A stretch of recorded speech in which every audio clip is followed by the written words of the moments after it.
तो आज हम लोग पढ़ने वाले हैं कार्बोहाइड्रेट।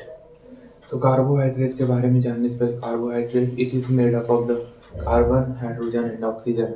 डेफिनेशन, सिंपल सी definition, carbohydrate made up of the carbon, hydrogen and oxygen. Definition main है कार्बोहाइड्रेट का। हेलो बच्चों, तो today is my first class carbohydrate. तो कार्बोहाइड्रेट का फर्स्ट फॉर्म हम डेफिनेशन देखेंगे, डेफिनेशन के बाद क्लासिफिकेशन देखेंगे। कार्बोहाइड्रेट का डेफिनेशन इंपॉर्टेंट है गाइस, मतलब कार्बोहाइड्रेट का definition BSc nursing second semester nutrition के लिए बहुत ही इंपॉर्टेंट चैप्टर है कार्बोहाइड्रेट, और इसका डेफिनेशन एंड क्लासिफिकेशन इंपॉर्टेंट है कार्बोहाइड्रेट का। तो today I define as a carbohydrate are biomolecule which made up of the carbon, hydrogen, oxygen। Simple सा डेफिनेशन है, एक आप लोगों को बहुत ही इजी डेफिनेशन है। Carbohydrate are biomolecules which made up of carbon, hydrogen and oxygen। First definition. Second definition है, carbohydrate can also define as a polyhydroxyl OH, and aldehyde CHO, aldehyde and ketones C double bond O, ketones is called carbohydrate। बहुत ही easy definition है, आप लोगों को easily याद हो जाएगा ये definition. Carbohydrate are biomolecules which is made up of the carbon, hydrogen and oxygen. Carbohydrate are can also define as a polyhydroxy OH and aldehyde CHO and ketones C double bond O is called carbohydrates। तो next Paul बढ़ते हैं हम इसका definition की मतलब classifications की ओर। ये मेरा फर्स्ट क्लास है तो आप लोगों को थोड़ा एडजस्ट करना पड़ेगा, बहुत ही easy language and short point बताऊंगा आप लोगों को। चलो, तो इसके बाद हम लोग डिफाइन करेंगे क्लासिफिकेशन ऑफ द कार्बोहाइड्रेट। तो कार्बोहाइड्रेट का क्लासिफिकेशन है, फर्स्ट ऑफ ऑल आता है मोनोसेक्राइड्स। मोनोसेक्राइड्स के अंदर आता है ग्लूकोज, फ्रक्टोज एंड गैलेक्टोज। उसके बाद आता है डाइसेक्राइड्स। डाइसेक्राइड्स के अंदर आता है माल्टोज, सुक्रोज एंड लेक्टोज। उसके बाद आता है पॉलीसेक्राइड्स। पॉलीसेक्राइड्स के अंदर आता है स्टार्च, ग्लाइकोजन एंड सेल्यूलोज। एक और होता है ओलिगोसेक्राइड्स, उसको न्यूट्रिशन में नहीं पढ़ेंगे, उसको बायोकेमिस्ट्री में पढ़ेंगे। ये तीनों होता है न्यूट्रिशन के अंदर। Classification of the carbohydrate. Carbohydrate का फंक्शन भी इंपॉर्टेंट है। इसके बाद इसके क्लासिफिकेशन को डिफाइन करूंगा, उसके बाद फंक्शंस भी बताऊंगा क्लासिक कार्बोहाइड्रेट का। तो चलो, इसको ग्लूकोज, फ्रक्टोज, गैलेक्टोज मोनोसेक्राइड्स का है, डाइसेक्राइड्स का है maltose, sucrose and lactose, and polysaccharides का है स्टार्च, ग्लाइकोजन एंड सेलुलोज। इस सभी को डिफाइन करते हैं, उसके बाद फंक्शंस भी बताएंगे, ठीक। तो अभी हम लोग मोनोसेक्राइड्स को डिफाइन करेंगे। मोनोसेक्राइड्स के अंदर क्या क्या आता है उसको। तो ग्लूकोज, ग्लूकोज के अंदर का बता रहा हूँ मैं। उसके बाद glucose is the main single sugar metabolism which circulates in the blood and provide primary fuel to the cell.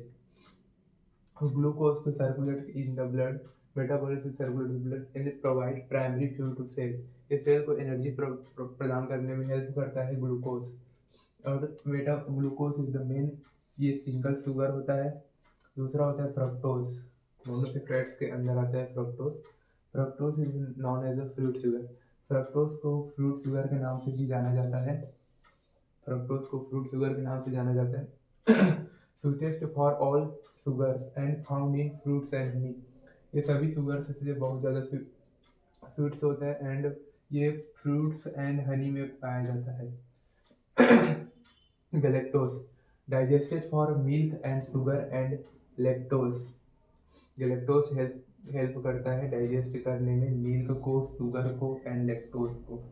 तीनों चीज़ को डाइजेस्ट करने में हेल्प करता है, और यहाँ ग्लूकोज एंड मिल्क में पाया जाता है, found in glucose and milk. चलो, इसी तरह डाइसेक्राइड्स को अब डिफाइन करेंगे इसके बाद। Disaccharide it is a type of the carbohydrate which has a two sugar molecules, it can be hydrolyse into simple. Two sugar molecules पाया जाता है इसमें, और हाइड्रोलाइट एक तो सिंपल होता है इसमें। पहला होता है इसका example sucrose. Sucrose is present in the intestine juice, intestine juice में पाया जाता है sucrose, and hydrolyse into glucose and fructose easily, इसको आसानी से ग्लूकोज एंड फ्रक्टोज को तोड़ देता है सुक्रोज। इसका ये होता है, देख सकते हो, सुक्रोज प्लस H2O। इसको एग्जाम में लिखना है, इसको मोस्ट इम्पॉर्टेंट है, इसको नहीं लिखोगे ना तो नंबर नहीं मिलेगा आपको, ये इम्पॉर्टेंट है, भले इसको ना लिखो, इसको याद कर लो। सुक्रोज प्लस H2O बराबर ग्लूकोज प्लस फ्रक्टोज। उसके बाद आता है lactose. The intestine villi secreted in the enzyme called lactose to digest lactose, lactase को डाइजेस्ट करता है lactose. Lactose plus H2O glucose plus galactose, ये सूत्र इम्पोर्टेंट है, lactose plus H2O glucose plus galactose.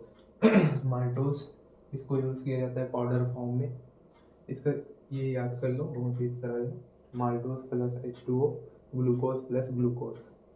तो इसके बाद जाते हैं हम लोग कॉम्प्लेक्स पॉलीसेकेराइड्स के अंदर आता है कॉम्प्लेक्स पॉलीसेकेराइड। तो कॉम्प्लेक्स पॉलीसेकेराइड होमोपॉलीसेकेराइड एंड हेट्रोपॉलीसेकेराइड, ये दोनों को बस याद रखो। होमोपॉलीसेकेराइड में आता है starch and dextrin and hyaluronic acid. तो फंक्शंस देखेंगे कार्बोहाइड्रेट का फंक्शन। तो फर्स्ट फंक्शन है provide energy, the first function is a provide energy of the carbohydrate. Carbohydrate energy प्रदान करने के लिए मुख्य स्रोत होता है ग्लूकोज मेंटेनेंस। ग्लूकोज को मेंटेनेंस करने के लिए कार्बोहाइड्रेट बहुत ही हेल्प करता है, बहुत ही ज़रूरी होता है ग्लूकोज मेंटेनेंस के लिए। एंड फेट मेटाबॉलिज्म, फेट को मेटाबॉलिज्म करने के लिए carbohydrate is most important. Protein sparing action, जब कार्बोहाइड्रेट शरीर में कम पड़ जाता है तो प्रोटीन वहाँ उसको ऊर्जा प्रदान करता है, प्रोटीन। उसके बाद गैस्ट्रोइंटेस्टाइनल एब्जॉर्प्शन, मिनरल्स को एब्जॉर्प्शन करने में गैस्ट्रोइंटेस्टाइनल हेल्प करता है। पहला होता है प्रोटीन स्पायरिंग, नहीं, provide energy, glucose maintenance, fat metabolism, protein sparing action, gastrointestinal function. Okay, तो आज के लिए इतना ही, इतना काफ़ी है। आप लोग देख सकते हो, इतना बहुत है, इतना याद कर लो, चैप्टर के हिसाब से बहुत है इतना। Okay, thank you.